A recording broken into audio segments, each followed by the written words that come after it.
Je vous souhaite la bienvenue au château de Tézan qui se trouve à Saint-Didier, qui est un village du comtat vénessin, près d'Avignon, un ancien état pontifical. Nous avons acquis ce château en 2019, après l'avoir vu pour la première fois en 2015. Donc on a eu besoin de beaucoup de réflexion puisque ce château est immense et il avait besoin, après 30 ans d'abandon surtout, de beaucoup de restauration et de beaucoup de soins. Mais finalement, lorsque nous l'avons découvert, nous l'avons trouvé tellement fascinant, tellement exceptionnel, qu'on n'a pas eu d'autre choix quelque part que de se dire qu'il fallait absolument en prendre soin et le faire découvrir au plus grand nombre, au public. Donc c'est pour ça que je vais vous inviter par la suite à me suivre pour découvrir des pièces que nous avons ouvertes au public déjà l'année dernière. Donc un certain nombre de pièces, plutôt dans la partie Renaissance. Et cette année, nous mettons tout en œuvre pour pouvoir ouvrir les pièces, les salons plus classiques, donc du XVIIe, avec leurs fresques et leurs frises incroyables.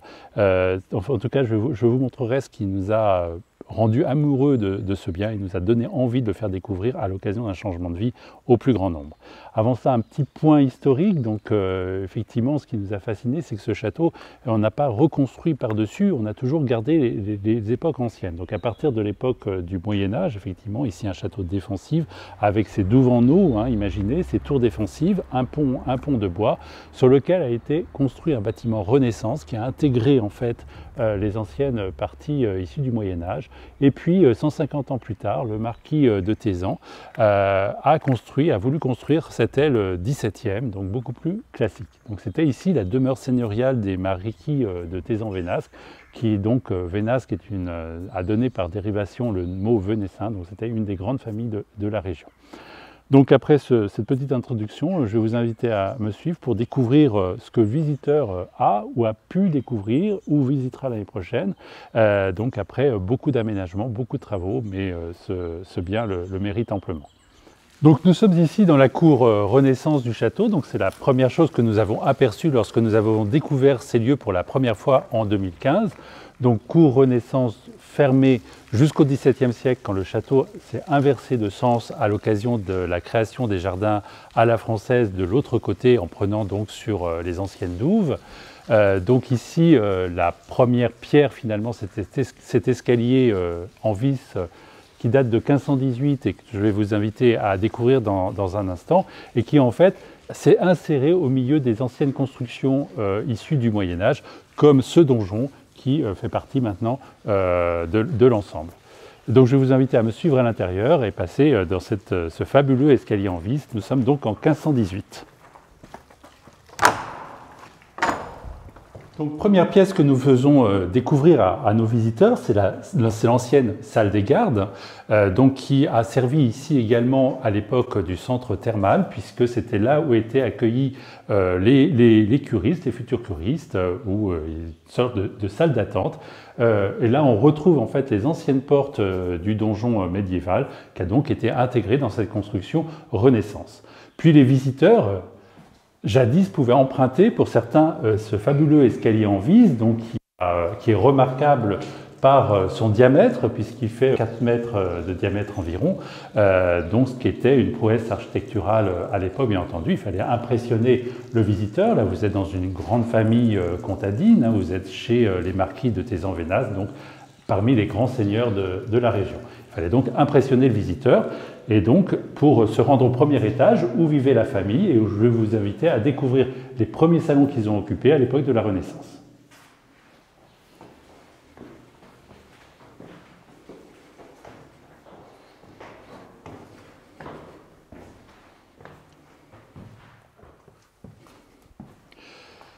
Donc nous sommes ici dans le premier salon personnel des Tézan-Vénasque.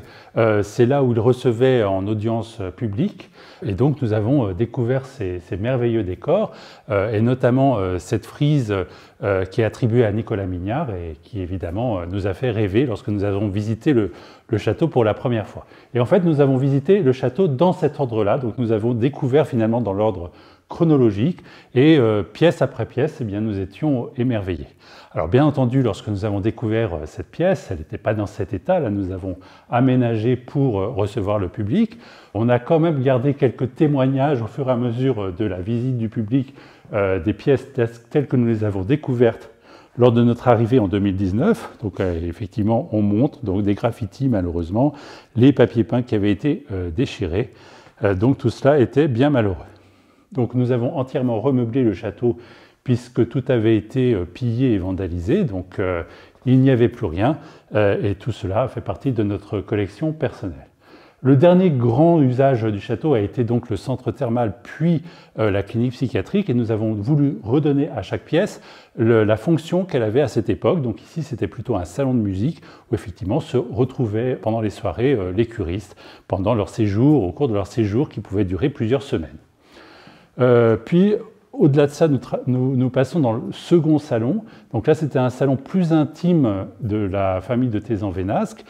C'était vraiment la première pièce qu'ils occupaient. Donc pour eux, en tout cas, c'était celle qui était également la plus décorée. C'est ainsi, par exemple, que nous avons pu mettre à jour plusieurs fresques de toutes les époques. Donc ici, bien entendu, l'époque de la Renaissance, hein, on retrouve le heaume des chevaliers qui définit les vieilles familles, on va dire, et également leur blason, donc la croix de Vénasque, qu'on retrouve ici en haut de la cheminée, au travers du marquis qui était propriétaire plus tard. Donc vous reconnaissez peut-être la croix du Languedoc, mais en fait, comme ça, vous apprendrez que la croix de Vénasque est l'ancêtre de la croix du Languedoc à la suite du mariage des comtes de Toulouse avec Emma de Provence, qui était issue de cette famille.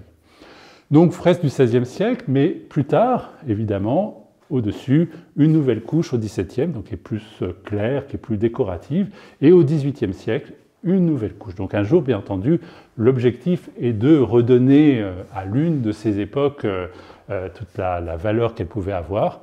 Mais bon, ça, ce sera petit à petit, puisque pour l'instant, notre priorité est vraiment de faire découvrir les pièces et au fur et à mesure de pouvoir restaurer les lieux entièrement.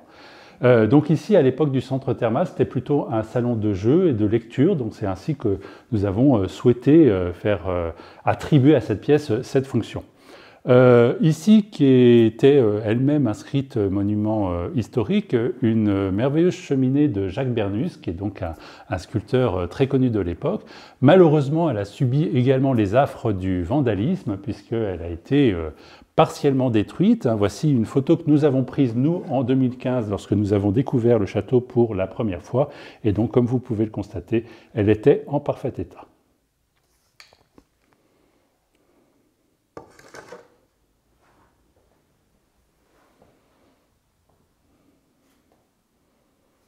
Alors, toujours dans le cadre de l'ancienne clinique, l'ancien centre thermal, on veut montrer également aux visiteurs à quoi pouvait ressembler une chambre de patient dans son dernier décor, si j'ose dire, qui date donc du milieu du XXe siècle.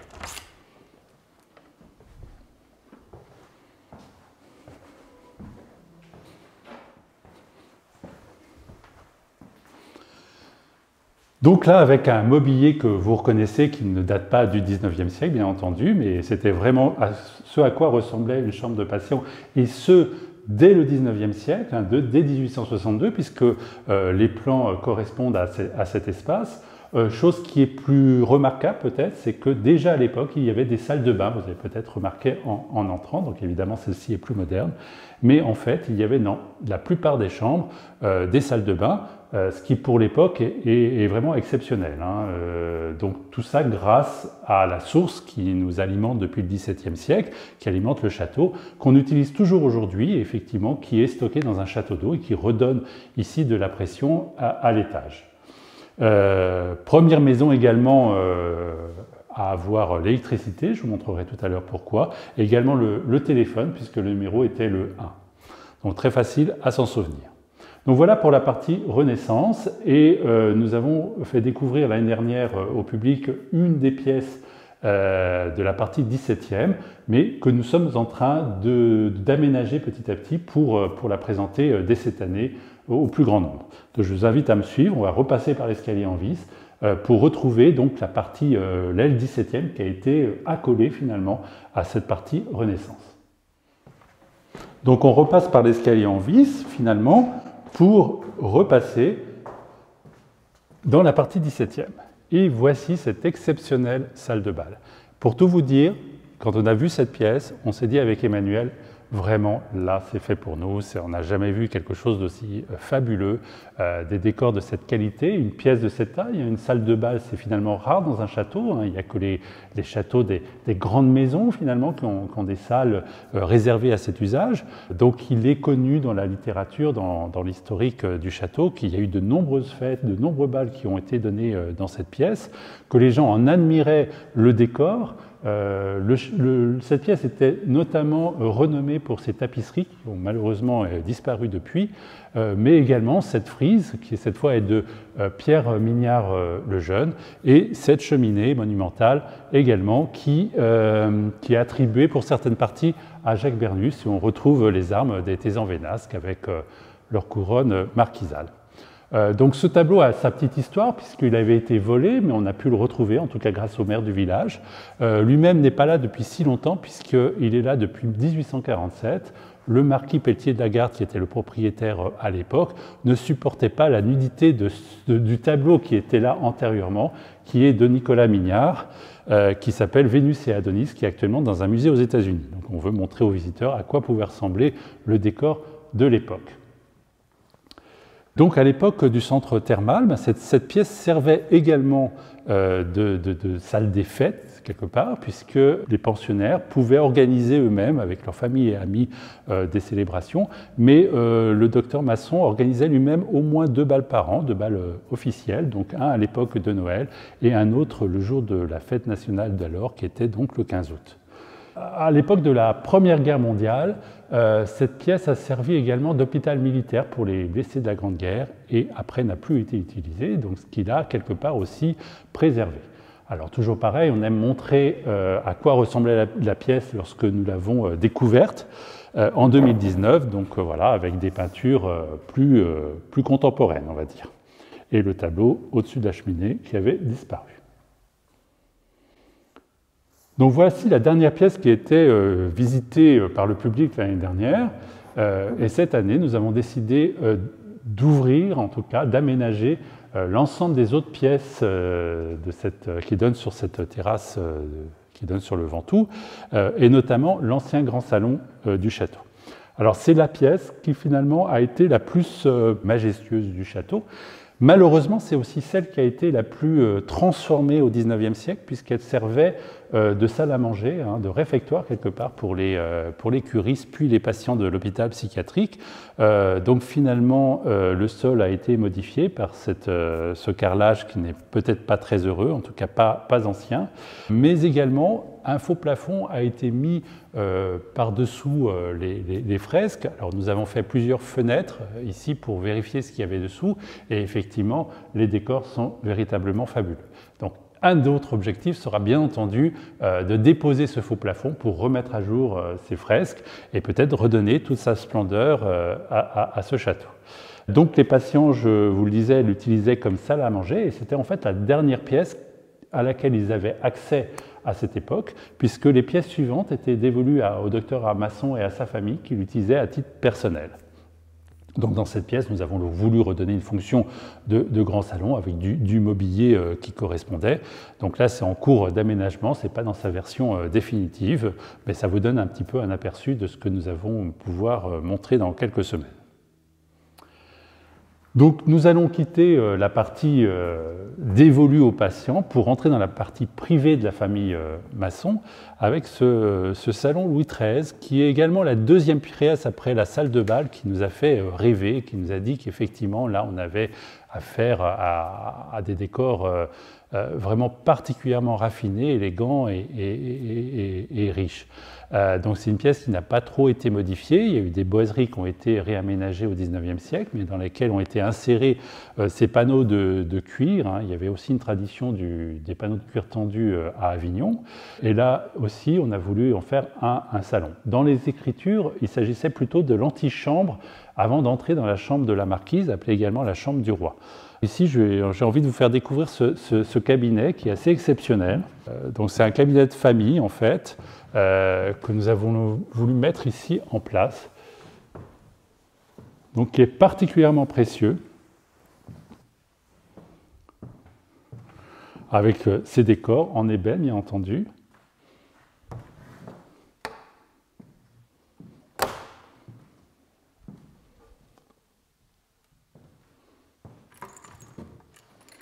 et son théâtre, comme il se doit, donc qui est particulièrement bien décoré et riche. Et qui dit théâtre dit secret, qu'on peut découvrir ici.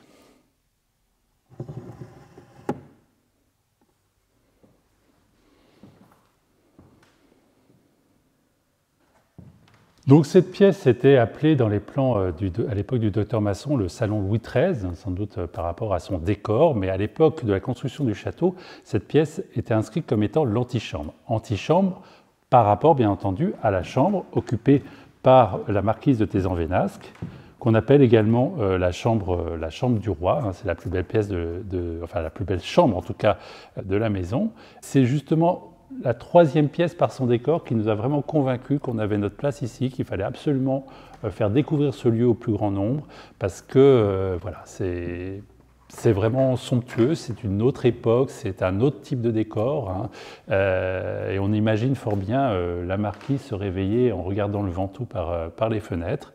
Donc là, nous sommes en plein aménagement, justement.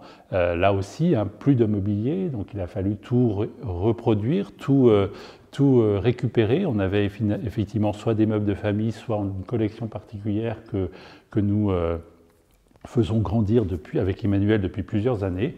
Et donc ici des tableaux qui ont malheureusement disparu et que nous remplaçons par des tentures, des soieries, voilà, dans le goût, dans les couleurs pastel de la pièce. Un merveilleux plafond, bien entendu, à la française. On l'appelle la chambre du roi, mais en fait, il n'y a aucun roi qui n'y a jamais dormi, hein. Il y a eu plusieurs évêques qui ont vécu, et même papes qui ont vécu dans le château, mais c'était à l'époque du Moyen-Âge. Ici, le seul roi dont il est attesté de la présence, c'était Louis XIV, qui n'a pas dormi, qui a passé la journée ici, le marquis de Thézan étant un ami de Mazarin. Et donc, bien entendu, à l'époque, je vous l'ai dit peut-être tout à l'heure, le château a changé, s'est inversé de sens, puisqu'il s'est tourné vers le vieux village, et donc l'église du village devenait une église paroissiale, et les marquis de Thézan-Vénasque avaient besoin d'une chapelle privée. Ils ont obtenu le droit d'en consacrer une, que je vais vous présenter désormais. Donc là aussi, une chapelle privée qui était entièrement vide de ses meubles. Nous avons pu retrouver à peu près tout ce qui pouvait correspondre de l'époque, hein, notamment cet autel et ce Christ qui est un objet de famille. Alors d'après les architectes, le plafond ici était un plafond voûté également qui a dû s'écrouler à un moment donné et pour des raisons sans doute d'économie n'a pas été reproduit. Mais enfin c'est un endroit particulièrement charmant et finalement apaisant. On a envie de rester quelque temps. En tout cas, c'est la dernière pièce qui sera offerte à la visite cette année pour les visiteurs. En fait, ce n'est pas tout à fait vrai, puisqu'il y a quand même quelque chose d'un peu exceptionnel qu'on retrouve dans très peu de châteaux, à ma connaissance aucun autre que celui-ci, qui est, n'oublions pas le passé thermal de cet établissement, de cette maison, puisque ce sont les anciens bains du Second Empire. Donc on va reprendre l'escalier en vis et on se retrouve au rez-de-chaussée, à la porte des anciens biens. Donc nous revenons ici dans l'aile Renaissance, où ont été aménagés dans une ancienne galerie ouverte les bains sous Second Empire, donc nous sommes en 1862. Donc ces pièces nous servent un petit peu de stock pendant l'hiver, mais bon, tous ces bancs sont amenés à aller dans le parc. Donc là, ici, il y avait donc des vestiaires pour les femmes, vous êtes, des vestiaires pour les hommes à l'opposé. Il faut savoir que ces pièces, c'est une véritable surprise pour nous parce que nous n'avons pas eu l'opportunité de les visiter avant notre acquisition parce que c'était tellement encombré que finalement les portes ne pouvaient pas s'ouvrir. Mais quelle fut notre bonne surprise de constater qu'il y avait des bains uniques ici. Donc on ne parle pas de bains publics, hein, c'était vraiment des bains thermaux et les historiens n'en connaissent pas d'autres exemples. Alors j'attire particulièrement votre attention ici sur la qualité des soins qui pouvaient être menés. Donc il y avait déjà une piscine, il y avait également des douches de toutes sortes. On imagine fort bien ici l'opérateur qui massait grâce au jet d'eau les curistes. Donc beaucoup de temps ici. Je vous ai dit tout à l'heure que c'était la première maison à avoir l'électricité dans la région. Eh bien, c'était notamment pour alimenter ces cabines de photothérapie. Ce sont les seules existantes encore dans leur état d'origine, dans leur emplacement d'origine. Donc il y en a une pour les hommes, une pour les femmes. Donc c'est l'ancêtre de la luminothérapie. Et donc pour l'époque, c'est vraiment quelque chose de très fascinant, en tout cas très prometteur. Donc sinon, des bains de siège, enfin tout ce qu'il fallait pour le confort de ces personnes de qualité qui venaient passer leur séjour ici. Donc nous venons de voir la dernière pièce qui est ouverte au public et nous arrivons donc à la fin de cette visite. J'espère qu'elle vous a plu, que ce fut une belle découverte pour vous et que ça vous donnera envie de découvrir ce fabuleux château. Pour nous, pour l'avenir, c'est encore beaucoup de travail qui nous attend, hein. Alors effectivement, l'ouverture au public cette année des nouvelles pièces, mais également poursuivre les travaux pour aménager une fin de visite qui représente environ 17 à 18 pièces plus tard, peut-être créer une boutique également, mais également, surtout dès cette année, sauver cette orangerie qui est assez fabuleuse, qui est emblématique de son époque et qui est en grand danger. Mais pour cela, nous sommes justement en phase de financement pour commencer dès cette année. En tout cas, j'espère vous voir prochainement et je vous dis bonne journée. Au revoir.